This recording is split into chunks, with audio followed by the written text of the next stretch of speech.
Artur Mas, the head of the autonomous Catalan government in Spain, is leading a campaign to hold an independence referendum in November. The Spanish Prime Minister Mariano Rajoy opposes independence and the idea of a referendum. The Spanish Parliament is set to vote against the move on April the 8th. Artur Mas spoke to Euronews in Barcelona about this key question for all of Europe. Artur Mas, buenos días. Artur Mas, what are the chances of an independence referendum taking place on November the 9th and that Catalonia will become independent one day? There are possibilities. The Catalan government and myself will do the maximum to ensure that this referendum, for which there is a large consensus in Catalonia, will go ahead as agreed on November 9th, 2014. We're putting in place all the conditions needed to make it possible. And I expect that there won't be any categoric or radical opposition on the part of the Spanish institutions that would seek to prevent the peaceful and democratic staging of this referendum or consultation, which, by the way, will be held legally in agreement with a law, a Spanish law or a Catalan law. That's what we're in the process of clarifying at the moment. Why do you think David Cameron agreed to a referendum on Scottish independence while Rajoy would not accept one for Catalonia? Probably in the UK there's a more profound democratic will than in Spain. I regret that because I would love to say that in Spain there is the same talent for democracy or the same feeling for democracy or democratic will. Spain is undoubtedly a democracy, but it doesn't have the same depth as British democracy. That's the reality. I think that Prime Minister Cameron recognised that in Scotland a parliament had been voted in with a popular mandate to hold a referendum. He democratically accepted the verdict of the Scottish. He never thought of denying that Scotland was a nation. In Spain, it's denied that Catalonia is a nation. That's the first big mistake, because that vision is contrary to what history tells us, as we can see from the walls of this palace dating from the beginning of the 15th century, and which has always been the seat of the Catalan government when we won freedom and democracy. This vision is also against the will of the majority of Catalan citizens. The question of whether Catalonia stays within the EU or not, if it's independent, is going to heavily influence voters' opinion. The European Commission President says an independent Scotland, like Catalonia, would have to leave the Union and ask to be readmitted. Yes, but in saying that, they didn't say what the precedents were, because there are none. They didn't say that in the EU treaties, and more precisely in the Lisbon Treaty, there's no consideration of such a case. It's not being considered simply because they never thought that one day it would come about. Consequently, there's nothing in writing. They don't say what will happen to the rights of citizenship held for many, many years by Scottish citizens or Catalans, citizenship rights that can't be annulled or swept aside overnight. And above all, one thing they didn't say, in the case of an exit, under what conditions can we be reintegrated? Do we come back as countries that were never part of the European Union and that have never put in place the Union's norms and rules? Under what conditions?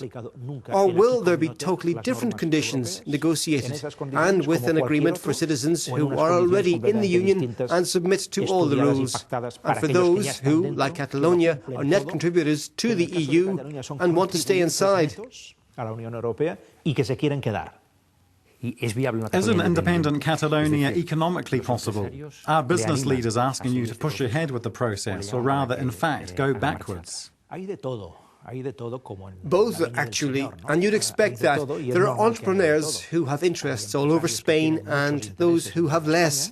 The more interests you have in all of Spain, the more the process is a conflict for you. Entrepreneurs who have less interests, who export more and are less dependent on the Spanish market, have a different view. Who fears this process? No one should be afraid. It's true that some are trying to instill fear from the outside. Many, and particularly some media in Madrid, who never stop this campaign of fear. They never stop. But in Catalonia, we see much more emotional detachment because we can see that all they're trying to do is divide us and break up the majority for the referendum. In your search for allies in Europe, France could play an important role because there's a part where they speak Catalan, in Perpignan. What do you think the French reaction would be if independence is achieved in Catalonia? Pues no lo sé. La verdad es que no lo sé. I don't know. I can't tell you. You know very well that France is, above all, a centralist state. That's a principle that's broadly accepted in France. Not by everybody, but the majority. In Spain, it's different, very different.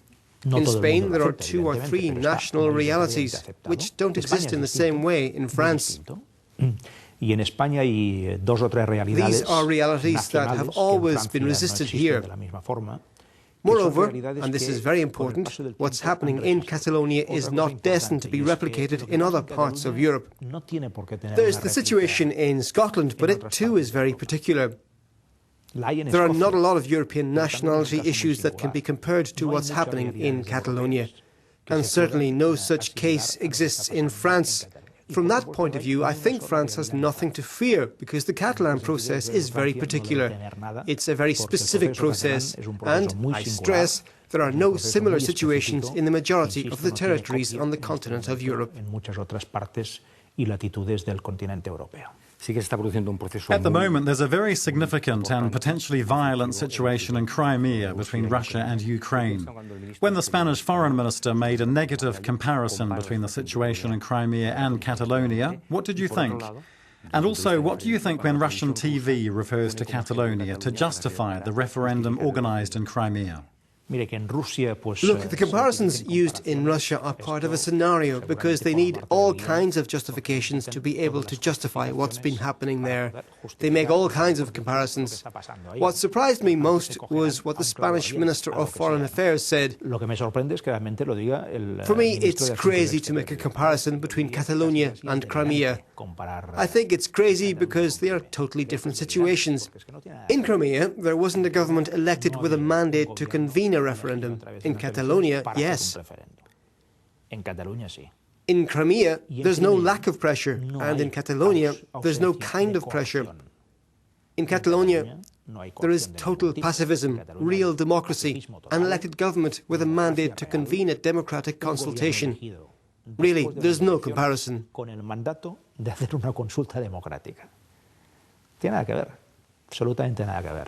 Gràcies, senyor Artur Mas, president de Catalunya, per rebre'ns al Palau de la Generalitat per aquesta entrevista a Euronews. Moltes gràcies a vostè.